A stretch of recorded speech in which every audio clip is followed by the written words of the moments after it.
We love our pets. They're our best friends as we navigate life's ups and downs with a wag or a purr just when we need it. The Royal Veterinary College is there for our pets, home to Europe's largest small animal referrals hospital, with over 200 specialists providing expert care 24 hours a day, 365 days a year. The bond between a pet and their person is worth fighting for, and that's the belief that inspired the RVC Memory Tree, a beautiful handmade sculpture standing in the heart of the RVC Small Animal Referrals Hospital, adorned with gold, silver and copper leaves, each one engraved with the name of a beloved pet, and each one funding the extraordinary work happening there every day. For just £10 a month, you can dedicate a leaf in the name of your pet, celebrating your pet's life, whilst also helping to fund life-saving treatment and care for animals in need. Visit rvcact.com/memory tree to dedicate a leaf today and let your pet's memory live on. Hey, my dog lovers, stop picking hairs off your jumper and listen up. The National Dog Survey from Dogs Trust is back, and whether you have your own dog or just admire them from afar, we want the full scoop. From the joyful moments that make you laugh to the soggy splashed-filled ones you'd rather not relive. Just 15 minutes today could make a huge difference for the nation's dogs of tomorrow. Join our muddy trousered community by searching Dogs Trust National Dog Survey.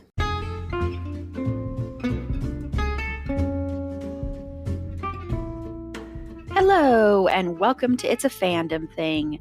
I'm your host, Erin Marlowe, and each week I'm joined by a panel of guests to discuss all things fandom and pop culture, primarily from a female perspective. You'll find everything from fanfic, to cosplay, to Schitt's Creek, to Supernatural, and everything in between. So put on your favorite piece of fandom merch, set aside that fanfic that you're writing about your OTP, and sit back and enjoy this week's episode.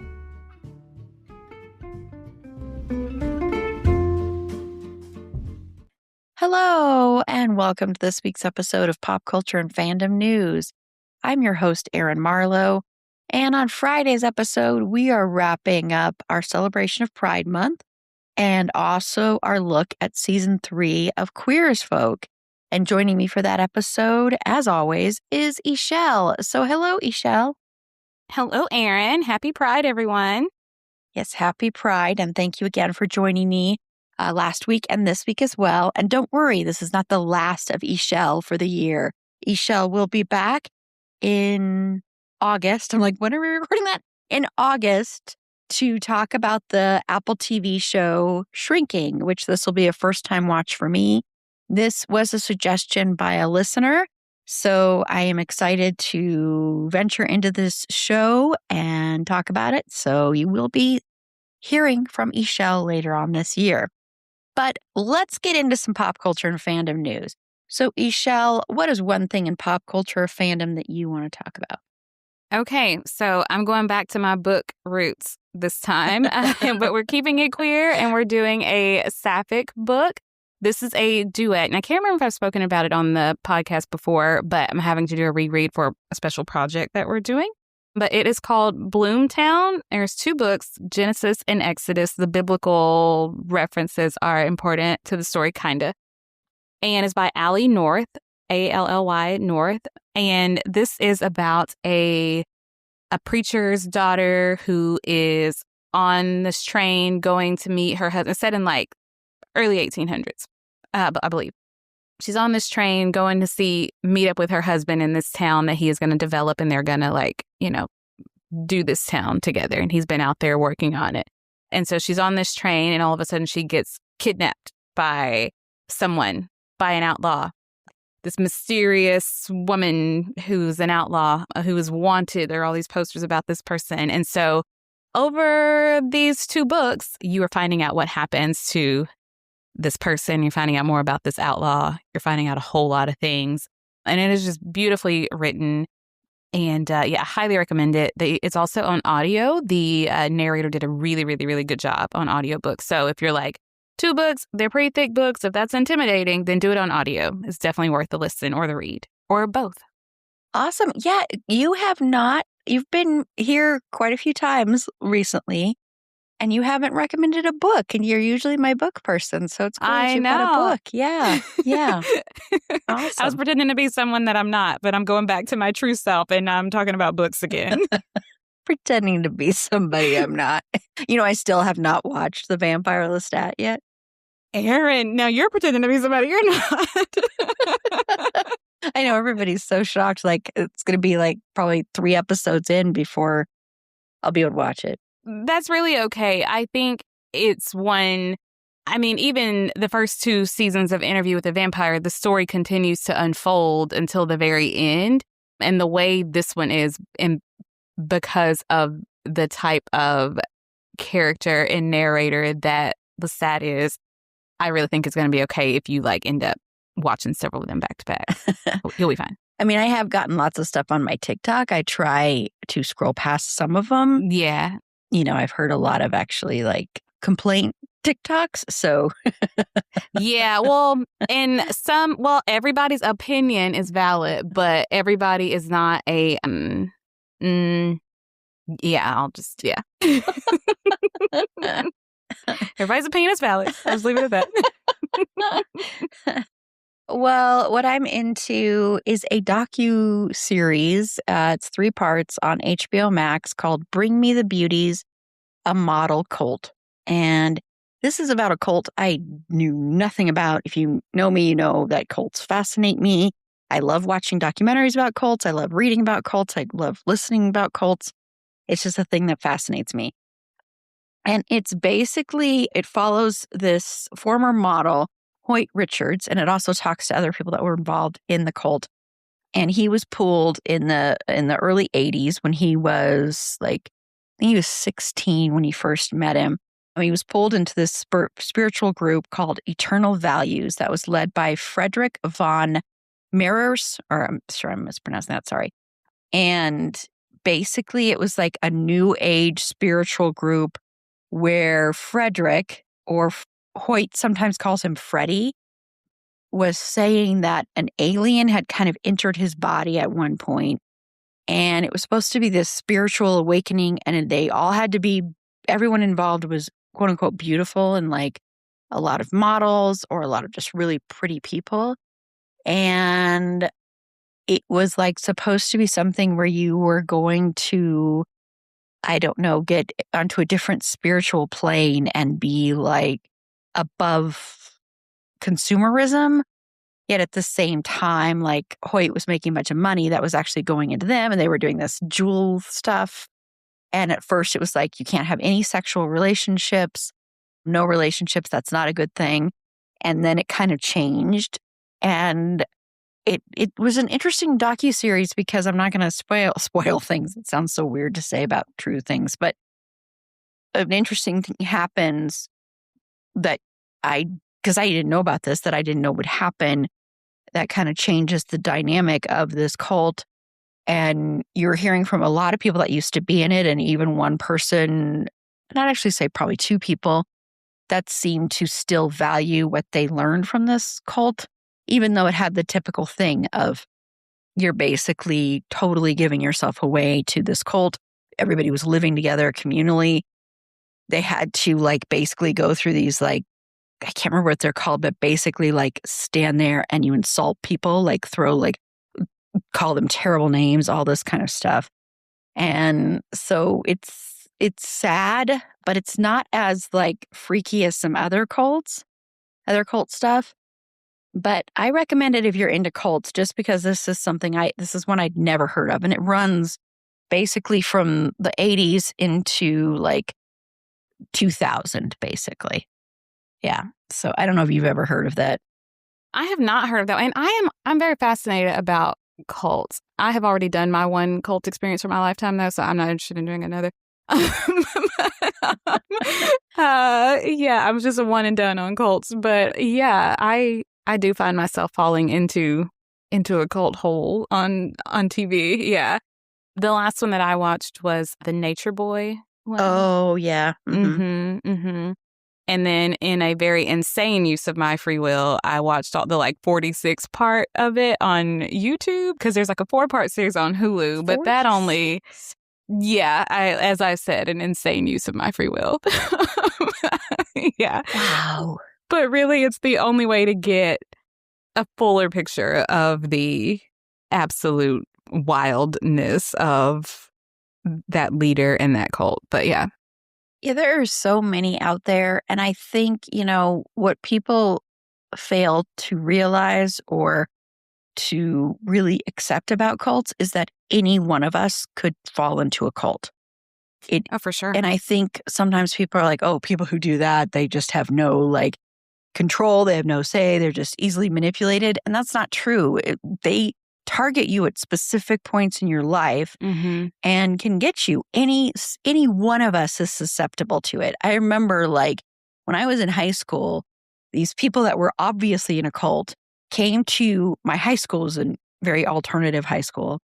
And I was outside. It was during the lunch break. And they came there and they were obviously there. They were young girls who were there to try and recruit other young girls for this cult, this communal living thing. And I was like, I want to talk to these people. So I spent my whole lunch. I think I even skipped a class and kept talking to them because it was so fascinating to me. And I'm listening to them. And even though I was watching them and I could see their eyes were vacant and they were just totally brainwashed, I could see how the way they were talking about it, especially when you're a teenager and you're feeling already so vulnerable. And if you feel different at all, I can understand how it would have been so easy to be like, oh, this sounds nice. This sounds like a great way to live. So that's why I say to everybody, it's so easy to get involved in them. And I think the biggest, the cults that are the ones that people don't recognize as cults are multi-level marketing things. Those are cults. Those are cults, plain and simple. And they're using people to, I should say alleged cults, so no legality stuff. But I haven't mentioned any of you by name, except for this documentary, but that's different. It is a cult in that way of using people for money. And there's only people at the top that are getting any kind of money from it. And it's it's gross. It's this gross thing that happens. And I've known people who were members of those cults. It's just very easy to fall into that. Yes, there might be people that are susceptible to it easier than others, only because sometimes I think when people are searching for something, it can be easy to kind of fall into that. But we all are susceptible to falling for a cult. And that's the big takeaway I think people should take from cults is that have some compassion for the people that are brainwashed and taken advantage of and abused. And I mean, some horrible abuse goes on in some cults. Yeah. So, yeah, I think, basic human needs include to have a sense of purpose and a sense of belonging. And that's what a lot of people, they go, even when going into it innocently, is just looking for those two things. I want to feel like my life matters. I'm part of something that matters. And I want to belong with a group of people. Yeah. It's a very normal human thing. Yeah. And unfortunately that gets manipulated. And before you know it, you're in a cult. Yeah, exactly. Yeah. Yep. So if you are interested in that one, and once again, that is on HBO Max and all 3 episodes are out. Okay, we're going to take a quick break. And when we come back, hopefully this is the one that Ishelle will be like, yes, I got to go and see it. This will be 3rd time's a charm for this month. So hopefully it is 3rd time's a charm because we're going to watch the trailer. It's a very, very, very sexual trailer. There's even some hints at light BDSM stuff in it. So this is a very adult trailer, by the way. So if you are not into that stuff, don't watch this trailer. Even the poster, if you look at the poster, is very adult. But it is the new Greg Arake film called I Want Your Sex. And this is a director that is very, very beloved in the film community. He did a fantastic, amazing movie called Mysterious Skin, which, oh my gosh, if you have not watched that movie, you need to watch that movie, but heavy trigger warnings for child sexual abuse. But it is a very powerful film. And so I recommend that. So we're going to watch this trailer. This looks a lot lighter than that, I will say.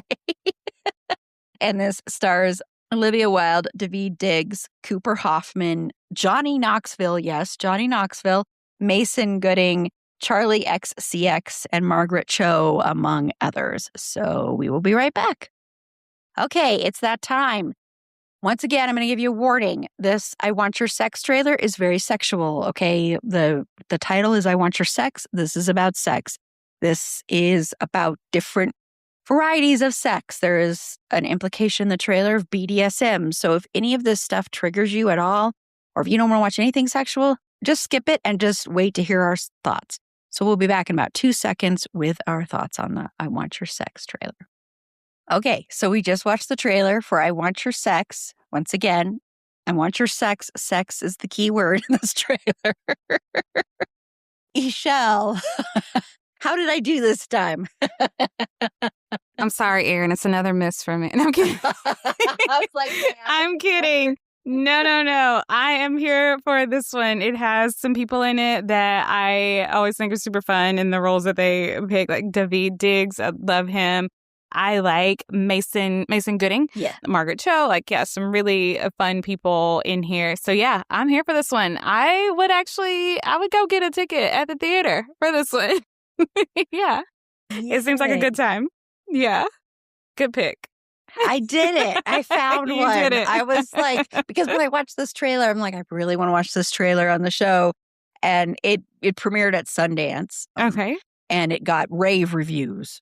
A lot of people are saying, but they're saying, it's very, very sexual. Mm-hmm. So it probably will not be for everybody. But it got rave reviews. That made me excited. And then when I saw this trailer, I'm like, okay, I've got to think, though, who will be okay with watching this trailer?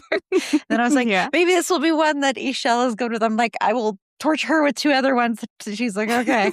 But this is the one. Good. I'm glad I finally did it. I succeeded. You did it. Great job. I'm writing it down. Yeah, I'm excited for this one. As everybody knows, I'm always a little bit hesitant when there's anything about BDSM because 99% of the time, movies get it so wrong. And so that I'm a little bit like, okay, let's see how they do it. But this looks like a fun time. And Cooper Hoffman, who of course is Philip Seymour Hoffman, the late, great Philip Seymour Hoffman, this is his son. And last year he was in the movie that's so incredible that I will never, ever watch again, The Long Walk, because, that movie, that's like, oh my gosh, I want to cry thinking about that movie. And he was great in that as well. And so I just love the different, chances that he's taking in his career. And I love the rest of the cast, everybody that Ishelle mentioned. It's interesting to see Johnny Knoxville because I keep seeing the stupid Jackass trailers, and I'm not a Jackass person. So it's interesting seeing him in here. I'm always up for seeing Margaret Cho doing more stuff. Mason Gooding has such an interesting career because he does so many horror movies, which I love. He, of course, was in Hard Eyes last year, was one of the ones he was in, which, of course, they're doing a sequel to that, which, of course, we will support because we support anything Josh Rubin does.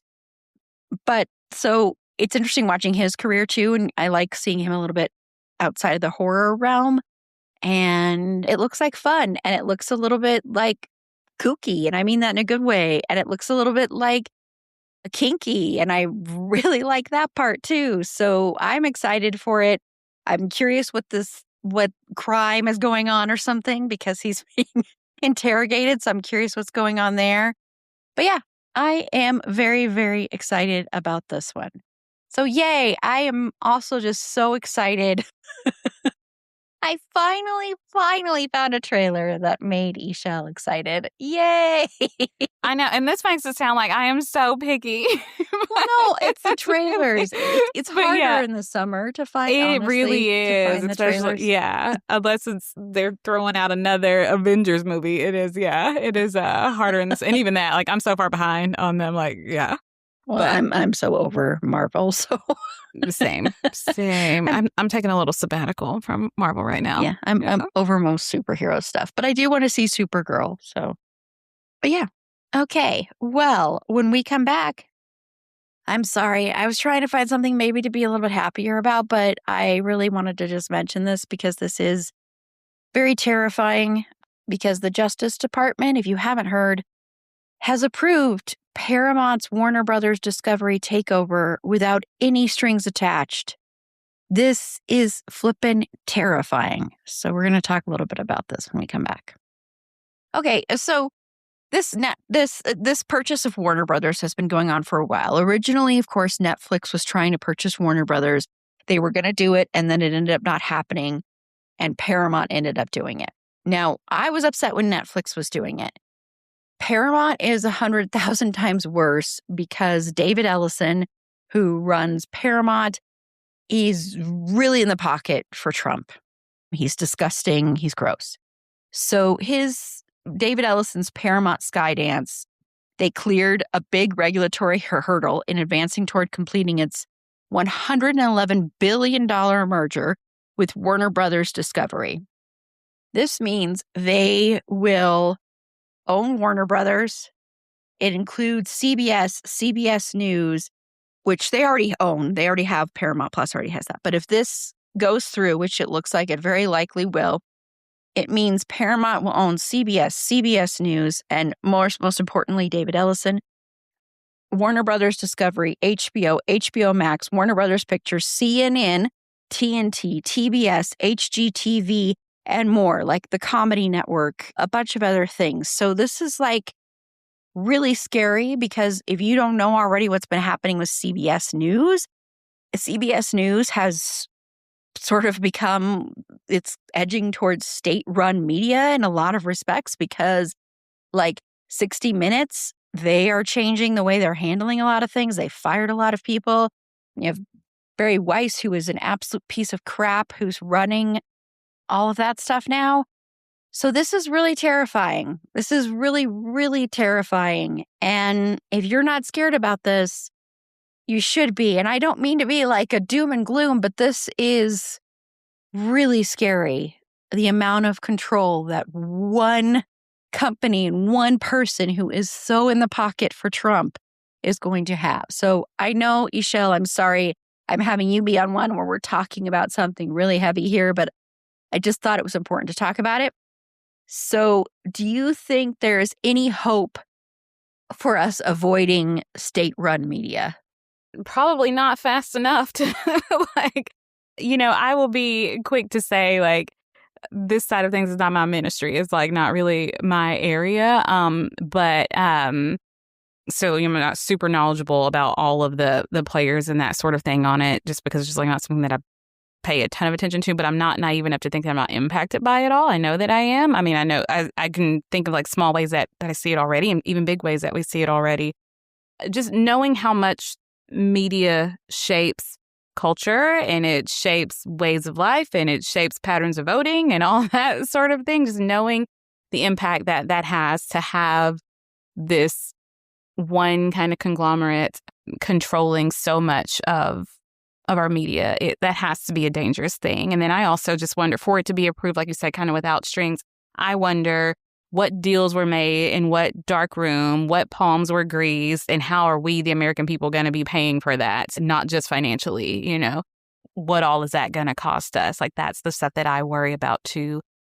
Yeah, and it's just, you're saying you don't want to be doom and gloom. I mean, it's just hard to not wake up every day and feel the doom and gloom of so much that's going on and just like the way that deals are getting made and the things that are getting pushed forward. And so, yeah, I don't think I have anything great or intellectual to contribute to the conversation, but I definitely, like I said, know enough to know that it is scary and to know that it's not good. Yeah, because this is controlling news as well. I mean, I have my issues with CNN. I don't think CNN is perfect by any stretch of the imagination, but this is going to turn CNN into another Fox is what will happen. And that's already starting to happen at CBS and CBS News. You had like all the late night stuff going on. That's still going on. You will say goodbye to John Oliver is not going to be on anymore. That's my guess. I don't know this all for a fact, but my prediction is if this clears, which it very likely probably will, is what it sounds like, I highly doubt they are going to allow someone on like John Oliver, who his show Last Week Tonight is such an amazing show, and he goes after people hard, and they are not going to let him stay on. And that is just one example. And that is a privileged, white, straight, cisgendered male. So just imagine what they're going to do to everybody else. And also, you have to think this is also controlling movies. So what kind of movies are we going to get? What kind of movies are going to be allowed? I mean, like, you look at the trailer we watched for I Want Your Sex. That is not something that a controlled state-run media would ever allow. So, and I'm not saying that's not a Warner Brothers film, but I'm just using that as an example because that's where we're headed.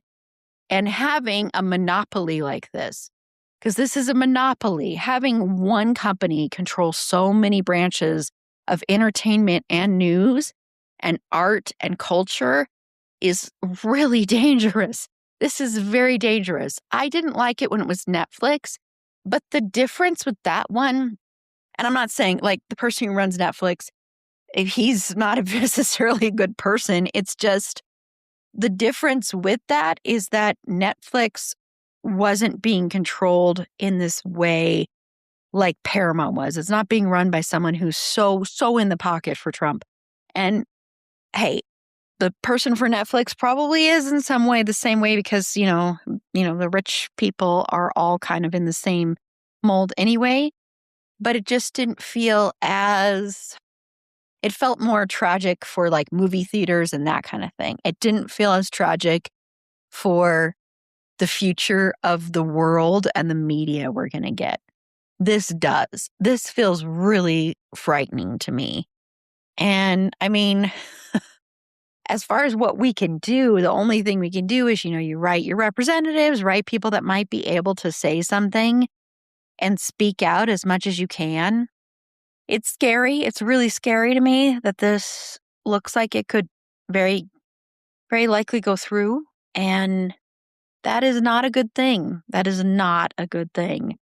So we will, for as long as we can, keep speaking out about this stuff. We are small, tiny little thing in this whole realm, but I always will use my platform to speak out until they stop me. So I don't mean to be so like, oh my gosh, they're going to, you know what I mean though? But it feels that way. It feels that way. It feels like at any minute, all of this, it could be just like this part could go away. And I mean, our hosting network isn't based in the United States, but but this stuff is going on all over the world. That's the thing is that I think we kind of forget because we're in this bubble in the United States. Yeah. But this stuff is going on everywhere. I mean, John Oliver just did a thing about the UK elections. So that are very scary. So this is everywhere. Fascism is on the rise all over the world, not just here. So it's just a scary time.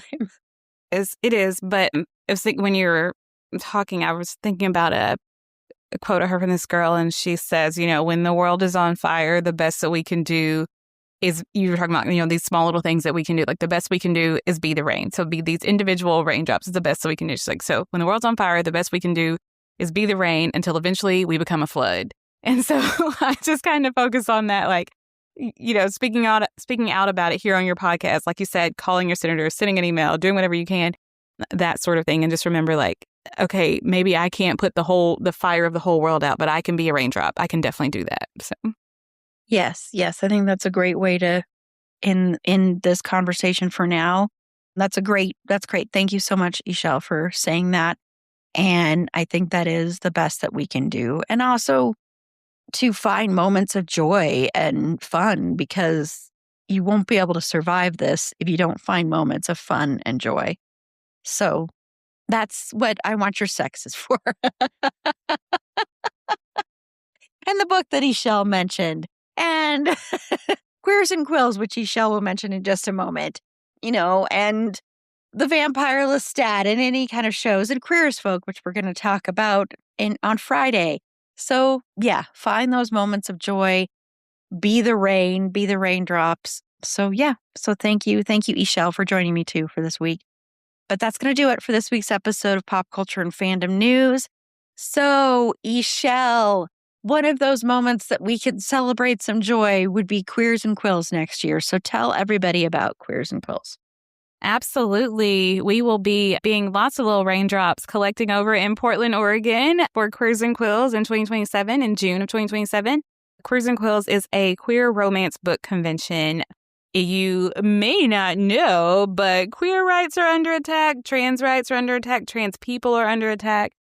And sometimes, there are so many ways to fight. And one way to also fight is to do exactly what Erin said and find those little moments of joy, too. Because sometimes you just need that, a moment to take a breather with some like-minded folks, And so we're hoping that that's something that can happen at Queers and Quills. Like I said, it's a queer romance book convention. And so we have a ton of authors coming. We have narrators coming. We have queer-owned vendors coming. A lot of readers coming. And it is just a time to gather with folks who love to read some about queer joy and queer love. We'll have a signing time to meet authors and get your stuff signed. There are some little social events. Last year, we had some drag queens come and bless us with some performances. So just a really great, fun time. You can find more information about that at queersandquills.com. And we're also Queers and Quills on the socials. Awesome. And again, as always, check the show notes and you'll find a handy little link to the website. So thank you, Ishelle. So Fergie the dog is also opposed to what is happening. Fergie the dog cannot watch I Want Your Sex. That's a little bit too much for the little dog, although she watches horror movies, so But she is a funny little dog and she's a great distraction. So you can go watch her on TikTok at Schroeder and Fergs. That's SCHROEDERANDFERGS. It's long, but it's worth it. To find links to all our past episodes, links to our social media, head on over to our website. It's afandomthingpod.com. And while you're there, consider becoming a Patreon supporter today.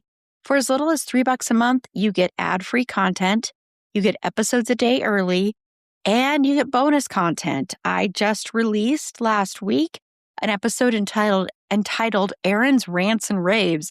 So I spent the majority of the time talking about the movie Obsession. I was trying to divide it up more. I'm just going to spend 5-10 minutes. It's the first 20 minutes of the episode I'm talking about Obsession. Which should not surprise anybody. That is my obsession. And I also talked about some Apple TV shows that I love right now. I talked about the movie Tuner a little bit more, which I mentioned a few weeks ago because Ishelle actually was on an episode and we watched the trailer for that. And then I did some rants about the series finale of The Boys, a little tiny bit about Stranger Things, and I also went on this wasn't really a rant, but I spoiled everything about it. But I went on this thing talking about the movie Psycho Killer, which is not only the worst horror movie I have seen in decades, but one of the worst movies I have ever seen, period. And it's not even so bad it's fun. It is so bad. I don't even know why I finished it.